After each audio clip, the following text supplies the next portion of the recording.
everyone, what is up? So today, this was on my heart to talk about um, this main channel. I don't know what it is anymore. If you're subscribed here, bless your heart. I don't really know what I'm going to be posting on here. So lately, it's just been a stream of consciousness, what I feel like talking, or what I was thinking about in the shower this morning, and what I was thinking about last night. I actually tweeted about this last night, and I woke up this morning to see my tweets and or like the replies to it, and I just thought I'd like expand a little bit more, because there was a ton of nice comments being like, you know what, you shouldn't regret your past, like it's in the past, it made you who you are, which was my mindset for so long. And then of course there was a lot of nice comments as well that were like, it's never too late to change. There was one really cool tweet that was like, as long as there is breath in your lungs, you still have a chance with God. Like there was, nice ones. And then of course there's the snarky ones that are like, well, you were a whore, so good luck in life, whatever. But I thought I would just expand on it a little more because I think it's really important. I think, as so many people have pointed out, right? Like, I've had a journey here on YouTube, and a journey that I am like grateful for a number of reasons. But, primarily the main reason is like I've had a really great job career at this point, 16 years on YouTube, and 13 of those years making really great money, because those other 3 years, I was trapped, I was lost, I was a sex worker in Los Angeles. I couldn't even pay my rent. Money was going to boyfriends, to drugs, all these things. And I was just lost. I didn't know what I was going to do. I didn't have education. I didn't have any of that. So it like YouTube saved me in the sense that like this got to be my job, which became social media, became my job, because now I obviously make money on other platforms besides just YouTube, which I'm also super thankful for. I practice gratitude every day, so every time I say these things, I don't say them lightly. I really do like think about it, and I say thank you, thank you, thank you. Like I truly, I can't be more grateful for 13 years making a living on YouTube. It's a blessing. And it's because of you guys, because people didn't watch or support or like got behind me in some way, like it wouldn't be possible, including to this day. And a lot of you guys now have seen me become a mom and a wife on YouTube, which was like things that like definitely would have never happened if you were asking 2019 and there was like a bingo card. Like wouldn't have been on the realm of possibility, especially 2019 when I spiraled, went to 3 mental hospitals, just went on drug binges. Like I was a mess in 2019. So it wasn't that long ago that I changed my life around. And a lot of people noticed that, and I appreciate that. Mostly I wanted to change my life for myself because it just was a path that I didn't want to be going down anymore, especially at the time being 31. It's like, no, I need a change. But it took a while to get that change. It took a lot of circumstantial things to make that change, and I'm thankful I did. To go back to the original point of all this, so many of you now have seen me become mother and wife and are like, wow, it's really cool to see like where you've like come from to like now, in probably every sense of the word, mentally and just being a different person. I think I'm pretty much proof that people like can change. I know a lot of people still like are like skeptical of it, and I get it. It's only been, it hasn't been long, right? Like I get it. Like I'm not one to be like, listen to my words to tell you I've changed. Like, you know what? And like I said, when I see comments like, wow, like I can see a difference, like a different, even if they can't put their finger on it, like that means a lot to me because I have been putting in so much work on myself since 2019. There's been ebbs and flows of that, and it's definitely been highs and lows, but I feel like specifically this past year, I really went on this like spiritual journey, and it like led me to my own understanding and my own peace with the world and creation and all of that stuff. And while I agree with a lot of those tweets that are like, hey, the past makes you, and I think that's a good way of coping, because you can't change the past, period. You can't change the past. But I tweeted out something along the lines like, if I could turn back the hands of time, I would be wholesome. And I mean that wholeheartedly. And I think the original point of all that was, I think my job here on YouTube has been to show people how not to act, show people how to do this, like teaching as the example of a mess, what not to end up like, However, there is a happy ending to my story. So it being a hot mess and showing people how they don't want to be or making them feel better about their own lives, I feel like now I'm at a place where I can maybe learn from my mistakes if you are young, because I'm not young. I made so many mistakes. And I always been like, no regrets. I have no regrets. Like, again, my past is what made me. But I think, no, I think I would have come to this conclusion without making those mistakes too. I would have had my daughter. I truly believe Malibu was meant to be mine, like destined. And I feel like if you watched me for any time, I've talked about Malibu since I was probably 24 by her name. Like, I feel like she was destined to be mine. I don't know how to explain it. So I don't think I had to go through everything in life to have her. I think she would have been mine regardless.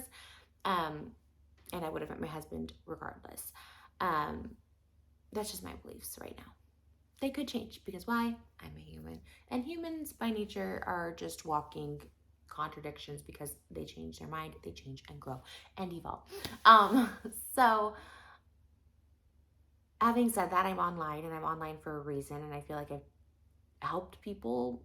And I feel like I'm at this stage in my life where, like, hey, my ASMR channel is like helping people. It calms people down. It relieves anxiety. It relieves my anxiety. Like, it's a good healing thing. So I was like, let me just make this a teachable moment because I've been in my field about it. And that is being careful what you put out on the internet. And I think that's like the best lesson could come from me, because what you put out on the internet stays on the internet forever and will follow you for life. One day I pray that like there's a turn where like the internet's like wiped clean from like this point back. So like, you know, we start again clean in 2025 and everything else is like wiped from it, including from people's minds. Like that could happen, like AI, like, you know, okay. And then we all get fresh new starts in 2025. Like that's like my goal, my hope, but probably not realistic. But maybe in like 2050, 50, maybe that'll happen. I don't know. But if for now, everything that's been put on the internet stays on the internet and people won't let you forget it. And rightfully so. I do think, hey, if you have bad behavior or make poor choices, like, do I think people in real life should get second chances? Yes. Do I think people on the internet should get second chances? Yes. Obviously, I've got second, third, fourth, fifth. I'm on my like 34th chance right now. But you know, there's people that will not let it go.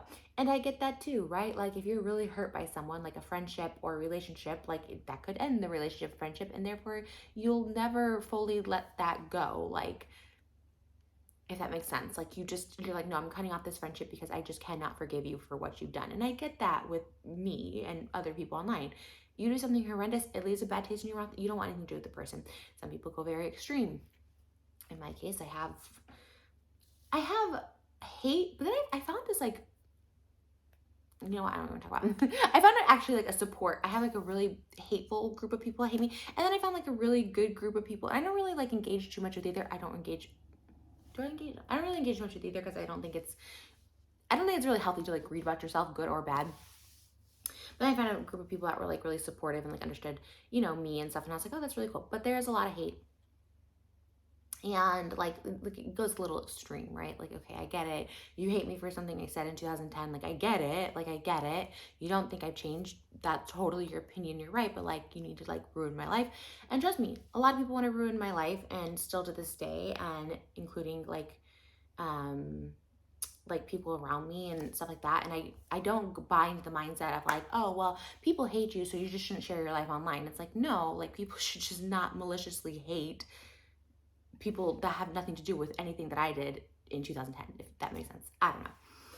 That's just my opinion again, because I like to share my life. I'm not gonna like be like punish myself for the rest of my life and be like, you can no longer share any of your happiness online because there's people online that hate you. Like, no, like eventually they'll either find something in their life that fulfills them more, or they go away, or they grow out of it. Trust me, I've been around long enough to see people like go from hater to like just they don't care anymore, which is great too. But all that to say, I do regret putting out a non-wholesome image. Like I wish, even if it's not truly authentic to myself, right? Because I put out a lot of stuff that wasn't truly authentic to myself, including trolling. So I put out a inauthentic version of myself that was like I wouldn't say nasty, like just stupid, dumb, attention seeking. That wasn't me. So I put that out there. So I was like, why wouldn't I put out a version of myself if I was being inauthentic anyways, like a clean, wholesome version of myself. And I love that. And I could see from like, because I haven't lived that life, right? There was YouTubers that were very wholesome, never talked about sex, never did anything bad, like acted like they were 18 when they were 30, right? Like I love that. And then now they kind of like, no, I'm gonna be bad now. Not bad, but they want to be more authentic to themselves because obviously, like you're 30 years old, you're gonna like have sex and drink or whatever. But I wish I could have held on to wholesomeness. I wish I could have created wholesomeness and held on to wholesomeness. I think there's a lot of people that have done that. I think I don't watch her too much, but I just know like her vibe. Rosanna Pansino, I think she has a very wholesome vibe. And I tend to like gravitate towards people that like are wholesome now because I'm like, dang, I really wish, because their life isn't perfect and cookie cutter, no pun intended, but like it's nice to have that illusion, that escape, right? Like I used to love watch the Brady Bunch when I was a kid because I like wanted that family situation so bad. I wanted lots of siblings and a wholesome family and going to school and packing sandwiches and like all this. I don't know. So like I guess I've always kind of been attracted to wholesomeness in my life, but I haven't attracted it to myself. Why? Because I myself couldn't be wholesome no matter how much I tried. And I thought from an early age when if something happened to me that wasn't like considered wholesome, I already felt dirtied, I guess you could say, or people in like that were in my life at the time, and not family, but people that were like around me, like adults and stuff like that, would tell me like, oh, like you did this, like this is this, or kids at school or whatever. And starting from a very early age, like I'm talking like elementary school, kids would comment about how like I wasn't wearing a bra in like the third grade because like it's the third grade, like why would I wear a bra?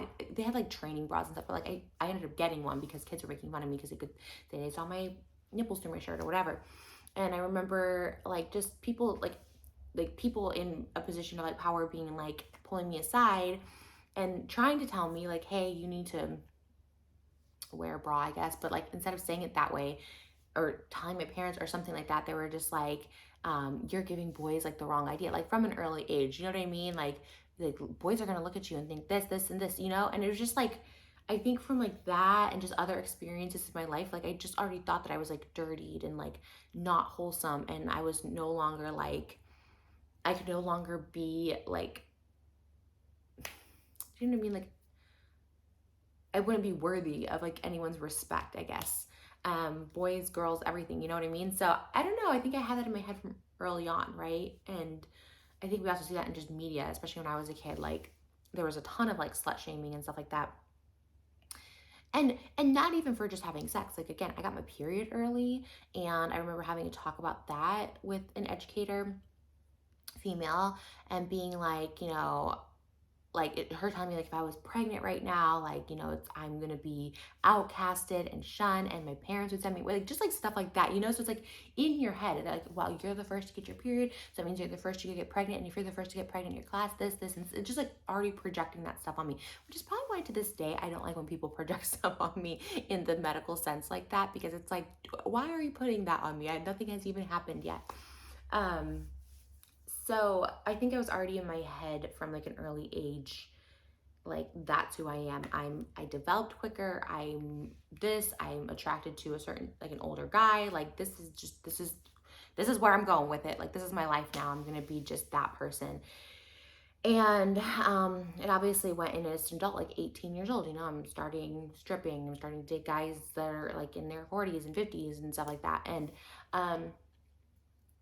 I'm sure there's psychological issues to all that. I don't know. That was just what I'm attracted to. A lot of young girls will say, I'm just attracted to older guys. I'm just mature from age, which is all very true. But like also there's like, again, psychology behind it all. That's like, it's not really normal or healthy to be in those relationships, even if that is what you're attracted to and that's what you like. But again, for my situation, I was like craving this attention I wasn't getting from like male, like my dad, for instance, who I love, but lived in California while I lived in Illinois growing up, and obviously now we have a great relationship. But yeah, there was that, like, why are we not living in the same state? Why do I not get to see him every day or every week, And just wanting that.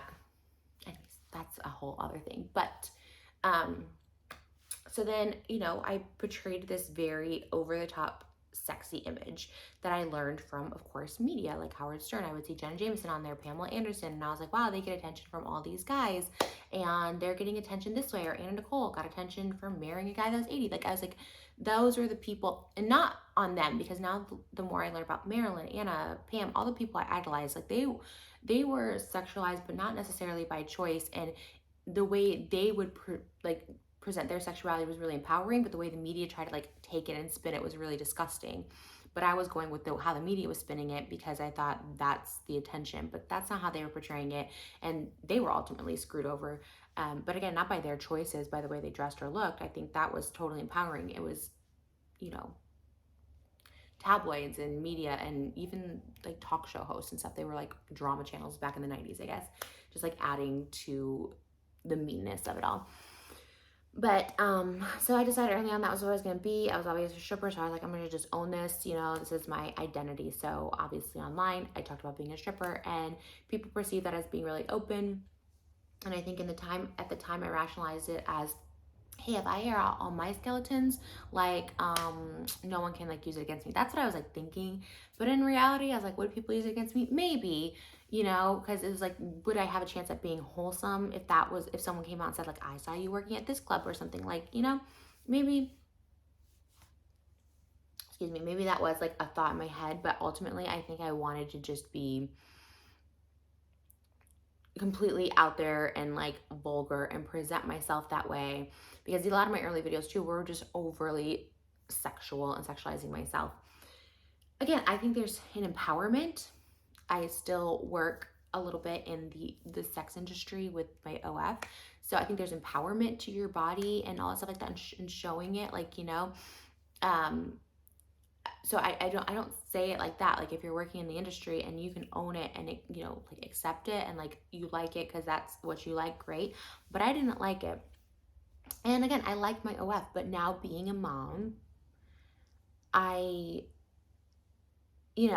literally am thinking like now, gosh, I really wish I could take back everything adult related, because, and you can't possibly know this or feel this until I had my daughter, because I would say even before, while I was pregnant, like, you know what, she's going to be open-minded, like it's fine, like, you know, people are going to be accepting of that. And if they're not accepting of that in like the future, then like, you know, then I don't want her hanging out with those people or whatever. But until I had her, I think she's up with her dad right now. Okay, I hear them, they're getting a bottle. You know, I couldn't know how I feel, but how I feel is like, and again, this is just for me personally, I don't judge anyone else. I think there's people who balance sex work and adult life and stuff like that with being a mother. I think they do it perfectly, and they don't have regrets about it, and I think that's great.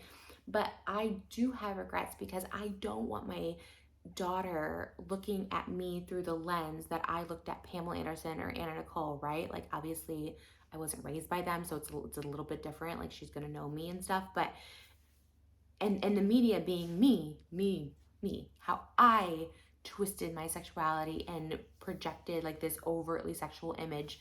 So I was, in my head, the Pam Anderson and the media, like twisting it all around. And now my daughter will eventually have to see it and know about it. And like, that's something that's way in the future, but it's something that I don't know how I'm going to talk about it. And I don't know how I'm going to talk about it without crying or feeling ashamed, you know? Because the fact of the matter is,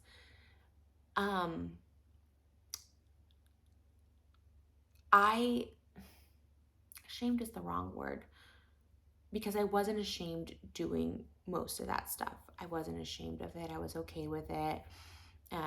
Obviously, I think nudity is beautiful. I do think that, but I guess I just don't want to be the example for my daughter that this is an option.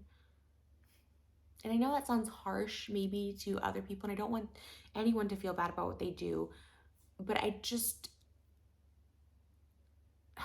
you know, you look at any profession that your parent does, and I think everybody has a respectable profession. My mom bartended most of her life, and I thought, you know, that's an option for me. And my dad was this entrepreneur who actually ended up having a really successful business, but for 10 years didn't have a successful business and was always, you know, like couldn't afford a lot of things, couldn't see us, worked around the clock, brought us to the office. And I was like, I guess that's an option too, is working hard and busting your butt and, you know, sacrificing so much for a bigger payoff. Like, you know, you look at those options, and I think both of those are like respectable, right? But I feel when she looks at me and what I've done, I don't want her to look at that as a respectable option for her, because she's so fresh, and like from a young age, not out of the womb, not a 1 month old, but you know, from a young age, I looked at sex work as like the viable option, the way I wanted to go. And ultimately, it's not the way I wanted it to go. When I look back, like I really messed up in so many places, and like a lot of relationships suffered, a lot of work opportunities, a lot of entertainment opportunities I didn't get because of my relationship to the sex industry and stuff, or adult work or adult content, even on YouTube. And even to this day, I get opportunities, and the minute they do any sort of like research into me, or one of my lovely people that just want to make sure I don't progress in life will send nudes or explicit content that I've done to companies or to anything. That's why I really don't talk about projects. But even once I do talk about a project and it's like announced or something, like it gets shut down pretty quick because of that work. I'm always thankful when people can like look past it, but the truth of the matter is a lot of people can't, and that's the hard reality. A lot of people can't look past it, the fact that you did sex work or that this is out there about you. And again, I don't put blame. Companies like Dancing with the Stars, for instance, like they're owned by Disney now, so like obviously they're not going to put me on Dancing with the Stars, right? But this is a lot of reality shows, um, because it's not good for their brand. Like they would, you know, if they get one hate comment or one hate call, it's just not good. So all that to say, um, I just wish I could have presented myself wholesome, and I presented myself better than I even am, because I did portray myself inauthentically anyways with trolling and stuff. I just wish I could have presented myself in a very different way. And if you're young out there and you're on the internet, really think hard, think twice, three times through before you post, you know, even like sexy photos, even, you know, all that stuff. Like, again, I'm all about empowerment. Hey, if you want to do OF at 18 and you thought long and hard about it and that's what you want to do, like, do it. A lot of people love it. And you know what? Maybe you'll end up having a family and like it'll just be so far from your past, like it will never even be brought up. I've done this for so many years, and I've done it up through my pregnancy and stuff. And now I'm just faced with this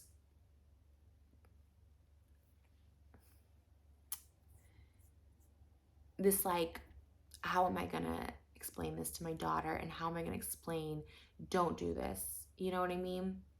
And how would I, you know, it's a way I'm explaining it now, which is kind of lackluster, but you know, I think there's so many more opportunities I wish I would have explored before going down this route.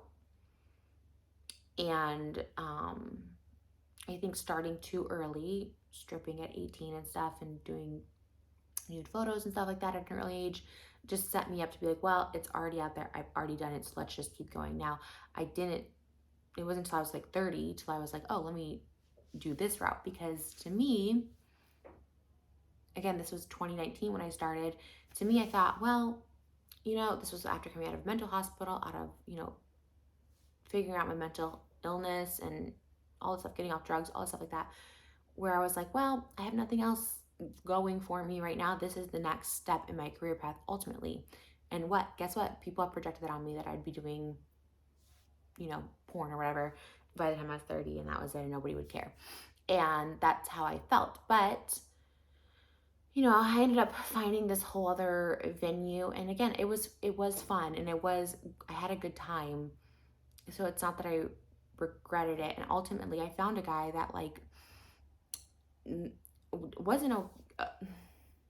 was accepting, wasn't like excited about me doing it. You know what I mean? Like when we met, we didn't date because I was doing OF collaborations with people, and it wasn't until I was like, no, until I could be like, okay, I'm done with collaborations, that we could start a relationship, because he just wasn't comfortable with that. I wouldn't be comfortable with that either, you know, like collaborating with other people and also being in a relationship. It just didn't work for us. So we got in a relationship. I stopped doing collabs, and like I'm so thankful for that, because it was a good guy and he is a decent guy, and it's like not impossible. I'm like rambling.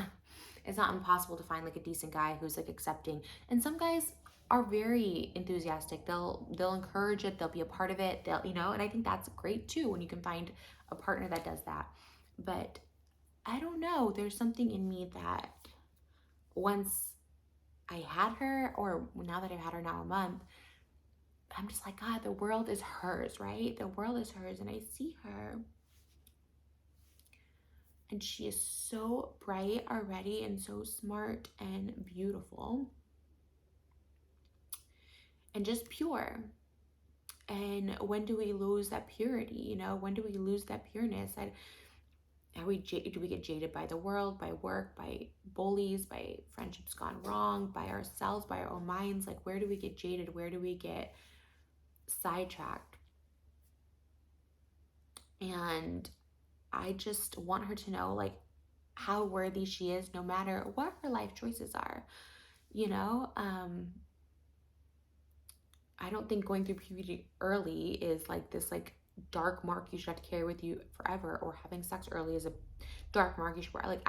Or even getting pregnant early, like I just want her to know, like, no matter her choices that she makes in life, like, she's so worthy, and she'll always be worthy of like doing really great things. And I just don't know like how she can believe me when I say that, when I made the choices I have made. And she may look at that as like, oh, well, mom made those choices and like it worked out okay. But it's like, there was a lot of like darkness and a lot of struggle there. And again, it was all like the consequences of my own actions. Like, I don't blame anyone else. And obviously there's mental problems too, but I don't know. I guess like I think of how I would talk to my daughter as how I'm talking to like anyone watching this that's young. Because now that I've had TikTok for a while, but TikTok brought in a whole different younger audience for me. And I see it when I go out. Like, there's still like 13 to like 16-year-olds coming up to me from TikTok, because like, I love your TikTok, I follow you on TikTok. And I'm like, oh, okay. And I don't realize like, oh, they're 13, 16, but I'm a lot older. And I don't know. I think a lot of people on TikTok don't know my past, but a lot of people on TikTok have come to my YouTube channel. And I feel like it's just something that's been on my heart. I know it's kind of all over the place, and it probably sounds like a hypocrite 80% of this video, because I'm like, it's fine, but also don't do it. And also, like, you can do so much more, but like, it's fine if you want to do this. Like, I know it sounds crazy. So I'm just speaking on my behalf and my experience, how I'm feeling right now with a month-old daughter, just thinking like, don't do what I've done.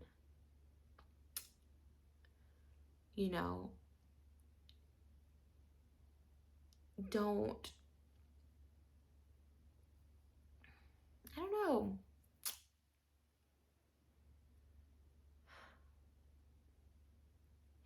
I don't know.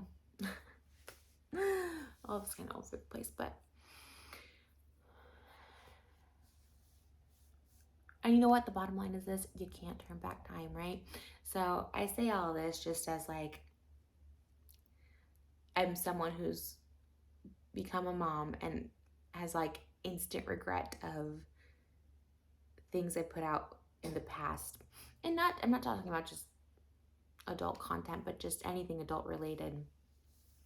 And that's why I deleted a lot of videos last year, even, because I was just like, it's just not an authentic representation of myself. I think if I was authentic to myself and those were my videos, it'd be different.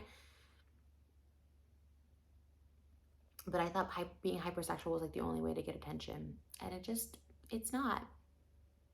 It's not. And if it's something you again enjoy, okay, but there's so much more that people will value you for than just your body or being sexy or being that.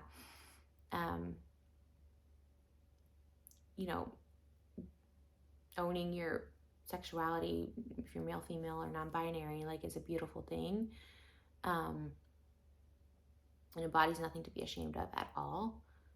but there's just so much more value and worth in who you are as a person than sexy and your body and all that stuff. And we put so much value into our bodies and all of that. And I just think there's just so much more. And I had so much more when I was younger too. I thought I had nothing to offer because I didn't think I was talented. I didn't think like I had any education. So I thought I have nothing else to offer. This is what I'm offering. I'm this person. I'm this caricature. And I just wasn't that person anyways. And I just undervalued myself so much to the point where everyone else just started valuing me the same that I valued myself, which was worthless, which was literally worthless, which was giving away everything for free and just being trash. And I refer to myself as trash so many times. And guess what? You refer to yourself enough as something, other people will start to believe it. And there's power in that because, hey, if you refer to yourself as like beautiful, successful, talented, strong, all this stuff, like other people start believing that too. But because I was like, no, I'm just trash, it doesn't matter. I'm trash anyways. No one cares. Like no one cares about me. I'm canceled. Who cares? And guess what? Other people started believing that because I said it so many times. And I was done. I was done saying that. I'm done saying that now. I was done believing what people told me. And the minute I started like believing in myself and believing like I can do anything, including getting pregnant after being told for years I was infertile and by doctors are like, just, you shouldn't even try to get pregnant because this, and this. Like I just got done. I'm just like, no, I'm going to start believing in myself, even if it seemed impossible or medically impossible or whatever. And it just like, it changed my life. And even now I'm just like, I'm gonna be better, right? I'm gonna be better.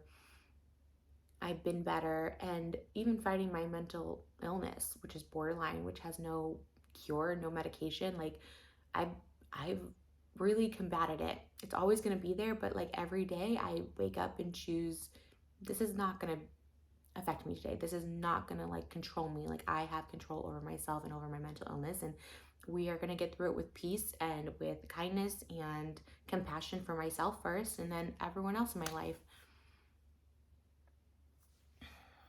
So yeah, that was the thought process behind that tweet. And I know it's kind of all over the place. And again, I'm not putting down anybody, right? Like I think I was happy with the choices I made while I made them the past few years. And when I was younger, like at the time I thought it was glamorous to not have to work a 9 to 5 and all that stuff. Like, so it's not like I just hated myself in my life.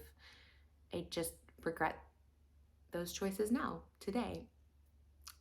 So, and it's not a hard cutoff either, right? Like you're that person, I was that person for so long. It's like, how do I just shut it off? You know what I mean? And finding that balance, like, oh, I don't know. I just know being a mom has changed me so much. Being around this like pure little human 24 hours a day just like brings so much light and joy to my world. It just feels like a gift straight from heaven. Like I truly feel like she came straight from heaven. And like I feel like she knows so many secrets of the world. And I feel like I said this before, I feel like babies can't talk because like they know the secrets of the universe, so they can't really like talk to communicate those, but they know. Like you look in their eyes and like you just know something. I feel like she just knows all the secrets of the universe. She's just so smart. I look into her eyes and I'm just like, oh, I just want her to like hang on to that magic and that excitement for the world, for as long as she can. And then, sometimes I start to self-reflect, which I need to not do because it's not always the best. And I'm like, how am I gonna like show her how great she is when she looks at me? And I was like, well, you did this, but I don't think babies have judgment that way. So I need to get that out of my head. But I wish I could have just been wholesome for myself too. Honestly, like, oh God, if I could have a lot more opportunities if I was a little more wholesome or this or that, But it is what it is how the world works, right? You lie in the bed. How's it? You lie in the bed that you made. I know it's you. You made your bed, now lay in it, right? You made your bed, now lie in it. Is that it? I don't know. You lie in the bed that you make. Now my bed is going to be full of roses and sweet candy and clouds. That is my bed. And don't know. Even making this video, I'm like, was this like getting to be like too old school Trish? Like, am I on the floor? Am I like feeling sorry for myself? Am I like thinking too much? Am I too in my head? I really just want to clarify that tweet. You know what the message is? I figured it out. This is why I need to ramble to myself sometimes. That's why I meditate with no thoughts in my head. Because sometimes the answer comes when I'm just so silent, and I haven't been silent for the past 35 minutes, but I'm gonna go be silent after this so I can get some clearer space in my head. But here is the answer to this, right?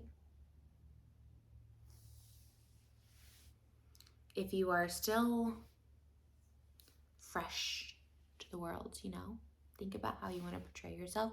Think about what you want to put out. My best advice is be authentic to yourself. Because right now in this moment, I feel like I'm being pretty authentic to myself. But another lesson you can learn from Mommy Trish, from my daughter, or Auntie Trish to all my adopted nieces and nephews out there in social media world. It's never too late to change. You can't change the past, but you can change the future. And the way to do that is to be present in yourself, to be present to your authentic you, present with those that are around you that love you and support you. I was not present enough for those people in the past. I've lost so many good relationships and friendships because I wasn't present to the people in my life. So be present to yourself, be present to the people around you, and it's never too late to change. I truly, truly believe that. I've tried to make the change so many times in my life, and I feel like, okay, a little bit here, and then okay, a little, you know, it's been a little wobbly, but you can change your mind, you can change your attitude, you can change anything at any moment, and that's a power. Okay, my husband's texting me. I was so supposed to do my makeup, but I haven't even done my makeup. So, y'all, this hair though, I have to go flat iron it. But this isn't my hair after I've like blown it out. I actually got it cut a little bit after I gave birth. They said there's like postpartum hair loss, but I have yet to notice it. In fact, I like try to get it like thinned out a little bit because this is like a lot right now. This is like a little too much for me to deal with. I hope this video and I'm on a floor, and that's literally a coincidence. I just thought of this. I'm like, God, do I look? Am I like? No. The reason I don't even know why I'm on the floor because the light is coming this way. I think I didn't want to like disturb my daughter sleeping. No, I came to use my makeup. That's what I came to use the glam room, and the glam room just has like nothing. Like I don't know. This is my husband's office, so I'm gonna go.